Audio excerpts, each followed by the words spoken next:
Salve, salve universo narrado! Estamos em mais uma questãozinha do arroz, feijão e equações. Quem vos fala é o Nescas e na questão de hoje a gente vai ter uma questão muito legal que mistura física com biologia, que mistura força elástica com uma placa, duas placas de um capacitor. É uma questão super interessante que mistura vários tópicos e ele pergunta: qual é a quantidade de carga máxima para que não ocorra o colapso da membrana de um neurônio?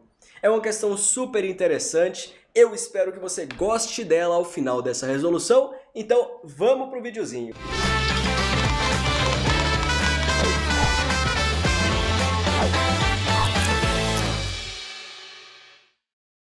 Se liga, meus queridos, ela fala assim, ó: a parede de um neurônio é feita de uma membrana elástica que resiste à compressão da mesma forma que uma mola, possuindo uma constante elástica efetiva K e uma espessura de equilíbrio D0. O que ele está falando é o seguinte: imagina que um neurônio ele é formado por duas paredes, né? Então eu tenho aqui duas paredes, uma coisa mais ou menos assim. E essas paredes, uma é igual à outra, né? Ficou meio ruim aqui o desenho. Elas são separadas por uma distância de equilíbrio que eu vou chamar aqui, ó, D0, foi o que ele falou no enunciado. A ideia é a seguinte, pessoal: na hora que eu tento comprimir uma com relação à outra, essas paredes elas tendem a voltar para a posição original. Então, na hora que eu comprimo uma com relação à outra, vai surgir aqui uma força que seria uma força elástica do tipo K vezes a deformação que eu fiz. Ah, tá, entendi. Em outras palavras, eu posso imaginar isso daqui como se tivesse uma mola, segurando as duas paredes do neurônio. Aí na hora que eu estico, afastando uma da outra, existe uma força elástica que tende a voltar. E na hora que eu comprimo, existe uma força elástica tentando fazer voltar também de constante elástica K. Lembrando que essa é a distância de equilíbrio. Ah, beleza. Assuma que a membrana possui uma área A muito grande, muito maior do que a distância entre as placas, e uma curvatura desprezível. Ah, peraí. Ele está falando que as placas, ou melhor, que as membranas em si, né, elas têm uma área muito grande em comparação com a distânciazinha pequena que separa elas. Além disso, que é uma curvatura desprezível. Cara, ele está jogando na sua cara. Isso daqui são duas placas paralelas infinitas no contexto aqui da questão. Ah, tá bom. E a área delas vale A. Show.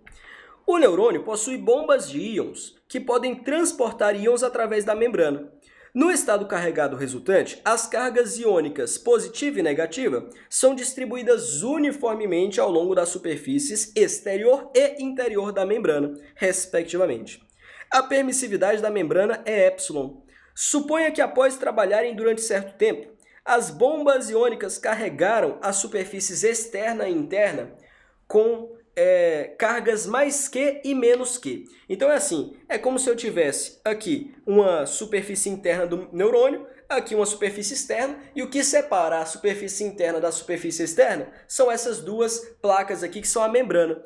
Aí ele diz assim: eu vou ter aqui na superfície externa uma carga mais Q, distribuída ao longo de toda essa área, e aqui uma carga menos Q, distribuída também ao longo de toda essa área. Ah, beleza. Ele quer saber o seguinte: qual que é o valor de Q que leva ao colapso da membrana? Ah, tá, entendi. Qual que é a ideia, moçada? A ideia é a seguinte: na hora que eu coloco uma carga positiva em cima e uma carga negativa embaixo, positivo com negativo se atrai. Então, essas duas plaquinhas, na hora que eu coloco a carga nelas, elas vão se atrair.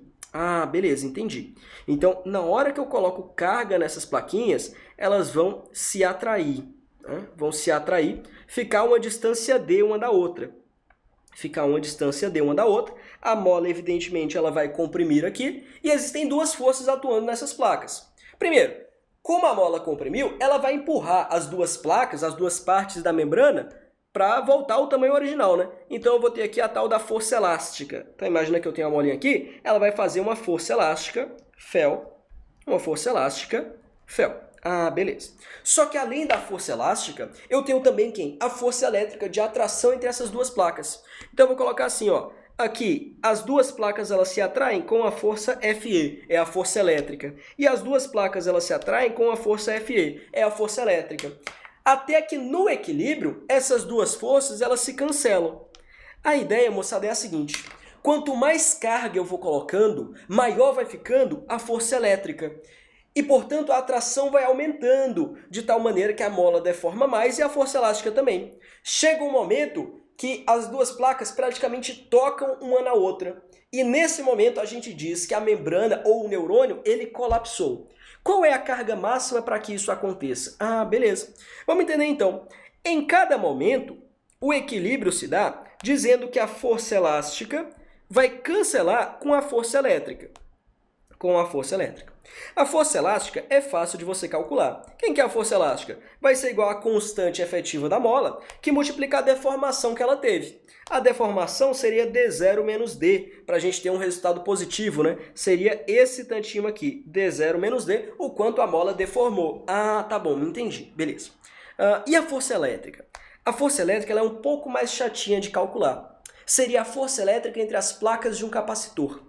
Qual que é a grande ideia, moçada? A ideia é a seguinte: você sabe que se eu tenho uma única placa, vamos supor, carregada positivamente, ela vai gerar um campo elétrico, para cá, digamos, e esse campo elétrico, ele vale quanto? Sigma sobre 2ε0. Não esquece disso. É o campo elétrico gerado por uma placa infinita e carregada, para os dois lados divergente, né? Ah, entendi. Na hora que eu pego uma placa carregada negativamente, essa placa ela vai sentir a ação do campo elétrico da carga positiva em cada um dos seus pontos. Então, por exemplo, se aqui tem uma carga ΔQzinho, lembrando que é um corpo extenso, se aqui tem uma carga ΔQzinho, ela vai sentir uma força elétrica que é igual a E vezes ΔQzinho. Ah, beleza. Se eu quiser saber a força elétrica total que essa carga sente, ou melhor, que essa placa sente, colocar até assim, vai sentir uma força elétrica para cá, força elétrica, que seria E ΔQ. Se eu quiser saber toda a força elétrica que age nessa plaquinha, eu tenho que pegar essa carguinha e ver quanto que ela é atraída. Aí eu pego outra aqui e vejo quanto ela é atraída. Outra aqui, vejo quanto ela é atraída. E somo tudo isso. Essa vai ser a força elétrica total. Então eu vou pegar a soma de E vezes ΔQ. Mas esse campo elétrico, ele é constante. Então ele pode sair do meu somatório. E eu vou ter assim, E vezes a soma das carguinhas. Só que quem que é a soma de cada uma dessas pequenas carguinhas ao longo da placa do capacitor? Ah, a soma dessas cargas é justamente a carga total. Portanto, a força elétrica ali vai ter que ser igual à carga total vezes o campo elétrico. Quem que é o campo elétrico? É sigma sobre 2ε0. Esse sigma é a densidade de cargas, é carga sobre área. Então, o campo elétrico ele é igual a Q sobre 2ε0 vezes A. Ah, tá bom, entendi. Então, a força elástica ela vai ter que cancelar com essa força elétrica, Q quadrado sobre 2ε vezes A. 2εA. Beleza. Ah, entendi. Show. Agora, você tem que lembrar, quando acontece o colapso da membrana, significa que essa distância aqui ela é zero. Então, as duas membranas, a que separa o meio externo e o meio interno, elas colapsam uma na outra. Então, esse D aqui, ele vai ser igual a zero quando eu tiver a carga máxima admissível. Ah, beleza. Então, aqui acabou. Portanto, a carga máxima admissível vai ser igual a 2εA vezes KD0. Então, 2KD0 εA, tira a raiz, porque a carga máxima está ao quadrado. Então, prontinho, essa é a carga máxima que você consegue colocar, bombear, né, entre as paredes do neurônio para que não haja o colapso. Se você bombear isso daqui, vai ter colapso. O neurônio ele vai meio que, as duas partes da membrana dele, colidir uma com a outra, e aí vai deixar de ter membrana. Então você marca aqui letra D de dado, raiz de 2εA KD0. Está escrito numa ordem diferente, mas você sabe que a ordem dos fatores não altera o produto. Questãozinha bonita, né? Questãozinha bem fofinha aí sobre a parte de força elétrica, campo elétrico e de capacitores também, né? Sabia que essa daqui é a expressão para força elétrica entre as placas de um capacitor? Talvez não soubesse, mas agora você sabe e pode usar em outras questões. Pessoal, muito obrigado pela atenção de todos. Vejo vocês em um próximo episódio de Arroz, Feijão e Equações. Valeu, moçada! Até mais!